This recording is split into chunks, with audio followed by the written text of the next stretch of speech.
Hey y'all, what's up? Happy Red Friday. Let's remember everyone deployed. They do it for you. They're going to do it for you. They've done it for you. They've died for you. And welcome to another CatCast. Good to see you guys. First of all, I want to make sure you know that I did not serve, but I love the people in our service that have fought and died for us, and especially first responders too, and nurses and doctors. But today's it's Red Friday. So I found if you look over here, um, I found coming for you and this wonderful little thing I'd like to introduce you to. It's it's real time, so I'll react to it, and I'd like to see if you have comments down below. And I also want to know if you'd like subscribe and share to me, and then share this out because it's going to go out on Rumble, YouTube, TikTok, Instagram, Facebook, all that stuff. And first thing is drop a comment if you like Dr. Pepper or not. Forget Pepsi and Sprite and Coke and all that. But I found out in my heart of hearts that there's some people I'm 50-50, but my son brought home something. I had to try it, and I actually think it's sort of like Dr. Pepper meets some kind of cereal, but it is Dr. Pepper's strawberries and cream. Oh boy. So see if you want to go out and try that one. So let me know in the comments below if you'll either go out and try it. If you can't stand Dr. Pepper, if you like Dr. Pepper, it is not, I am not like plugging it. Actually, I don't buy Dr. Pepper, but he saw it and he said he had to try it. So anyway, let's go over and see what this reporter has to say, and I'll drop stuff in the comments for you. But this is Liz Crokin. Trump does the unthinkable. I will let you hear it. Remind the world who President Trump really is. Let me tell you what Donald Trump has done that's so unthinkable. Okay. President Trump will go through the newspaper and read stories about people who are dealing with tragedies. And he will clip out those stories and he will This is true. This has been around for decades. ask his secretary to find these people and he will help them. In 1986, Trump prevented the foreclosure of Annabelle Hill's family farm after her husband committed suicide. Trump was so moved by this story that he called the auction and stopped the sale of her home and gave her money so she would have to lose her home. So can you imagine, hey, I'm out of money, I got 2 bits, and I'm gonna, do I get 2 bits over there? Do I get for 250, 250, do I see it over there? Hold on, phone call. Hello? Hi, this is Donald Trump. Are you kidding?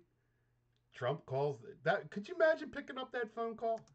Those are the kinds of things that Trump has a history of doing for many, many, many years. It's right there. Mainstream media will never tell you any of these stories.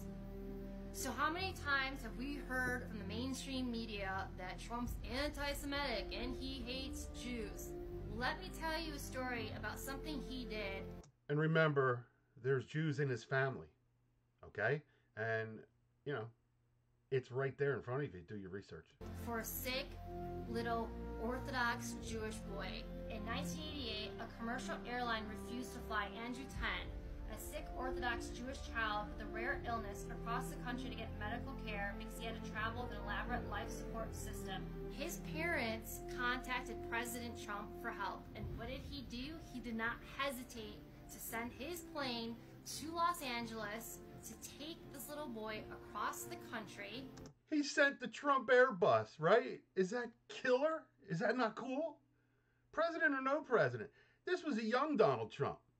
And he's got a whole history of doing these little things, you know? And, okay, so he read one in the paper. So he goes and helps a little old lady that lost her husband, God bless her, and he helps her. Now, somebody calls him. Maybe they read the story too, but somebody calls him for help, and he says the Trump Airbus. Come on. To New York so he could get the medical care that he needed. In 2014, Trump gave $25,000 to Sergeant Andrew Tamaraci after he spent 7 months in a Mexican jail for accidentally crossing the U.S.-Mexico border. President Barack Obama at the time couldn't even be bothered to make a phone call to get this troubled Marine released. It was President Trump that came to the rescue. Another horror story. In 2000, President Trump just happened to be watching the Maury Povich show. This is good. On this episode, it featured a girl that was suffering with brittle bone disease. Hi, Megan. My name's Donald, and you probably don't know me, but I was watching Maury's show the other day. You don't know him. I must tell you, you really hit me right here. I think you are so beautiful, and both inside and out. I had a little something, a little gift that I gave to Maury, who's a friend of mine. Now, hold on. I do have to say, the elder statesman of Donald Trump, I thought one of the things he could have done during his presidency, especially in the second half of his presidency, and believe me, the man was pummeled with fake news hoaxes, but one of the things he could have done maybe a little bit better once he got to maybe the start of the virus was just be a little bit more of a dad figure. Now, that's just my opinion, but I thought he could have just used a little bit of this. He wants you and your mom to have a very special check. And when we talk about Donald Trump, when he gives out checks, we're not talking chump change here. Hi, Donald. Good. I really wanted to say thank you very much. Bye. I told him that I thanked him, and he said, well, you're very welcome, and he told me to keep up the good work. Another great story that you'll never hear in the mainstream media happened in 1995. And I just want to know if the story is true or not. Oh, that kind of hit me because I'm a dad. And when you're a father and you don't know what else you can do for your daughter, and let me just say, my son and my wife, they got some kind of magical thing, and I love my son, and he is my little man who's now a younger man, 20. But my daughter, when she came after my son, my life changed. I didn't even, I was like, yeah, I got my son, everything's, we're going to go through. Soon as I saw my daughter, my life completely got an electrical, like, and I was just like a whole different focus. I love both my children, but when a daddy has a daughter, you don't mess around, right? And luckily we got the older brother that'll, hit. All right. You were traveling to Atlantic City, and your limo broke down. Husband and wife pulled up behind, and the husband basically said, I'm going to help him out. So he helped out the limousine, and a week later, the husband and wife received the deed to their house paid off. Was that a true story? It's true. It's true. It's awesome. That just goes to show what type of man he is. A great man. Here's another one. In 2016, Melissa Consignon attended a Trump rally and tearfully thanked Trump for changing her life. She found herself struggling with an incurable illness, and during her darkest days, she explained that she received a handwritten letter from Trump telling her she's the bravest woman I know. She said that the opportunities that Trump gave her... Trump doesn't respect women? Come on, we all know about the 70s and 80s, the 50s and 60s. We saw Dean Martin, Frank Sinatra all do their thing. Donald Trump wasn't born in 1998. All right, he's got a little bit of something back there from growing up when he did. And that's something men need to cure. I totally get that. But he's a different era. And I think running for the presidency might have been a healthy thing for him to begin with. But anyway, if you don't see that he doesn't take care of women, Jews, children, come on, man. Ultimately provided her son with a full ride to college. Did you know that in 1996, President Trump filed a lawsuit against the city of Palm Beach for discriminating against his Mar-a-Lago club because his club allowed Jews and blacks? Boom. Still think he's racist? He did it. He did it. Lynn Patton, a black female executive for the Trump Organization, released a statement in 2016 defending her boss against accusation that he's a racist and a bigot. She tearfully revealed how she struggled with substance abuse and addiction for years. Instead of kicking her to the curb, she said the Trump Organization and his entire family loyally stood by her through immensely difficult times. In 2008, American Idol superstar Jennifer Hudson's family members were tragically murdered in Chicago. When President Trump found out about this, he reached out to her and told her that he will put her up in his Trump Tower hotel and cover all the costs.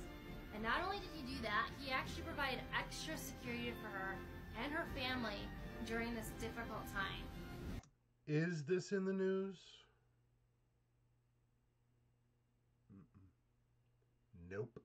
I would encourage you to be very cautious of anything that the mainstream media puts out. Ask yourself, do you really think that President Trump is a racist? Do you really think that so many conservatives that support Trump are racist? Do you really think that race is that big of an issue? Or is this an issue that's being driven by the mainstream media to divide us? I encourage you to use discernment and listen to your heart and think about these things and ignore the fake news. Liz, wonderful job. I'm going to put a link to this video down in the comments below. Again, I hope you like, subscribe, and share to me. I hope that the patriots that I know and love will lift this video up and spread it around. I hope you comment. I hope you share me. Again, it's Red Friday. We'll keep it short and sweet. Don't forget to go out and try some Dr. Pepper. It's a whole new flavor. You're going to hate it or love it. I don't think you'll be 50-50. You could be 50-50 on just Dr. Pepper plain, but which is really cherry cola, I guess, or black cherry cola. But anyway, patriots lift up patriots. Shout out to Coda Vets. Gretchen over there, you can find her on YouTube. I mean on Twitter at Coda Vets. She's going to be there to help you out if you're down and out, and she has an excellent network to help veterans. And again, like I said, it is Red Friday. Remember everyone deployed. They fought for us, they will fight for us, and they've died for us. Thank you so much. I love you guys.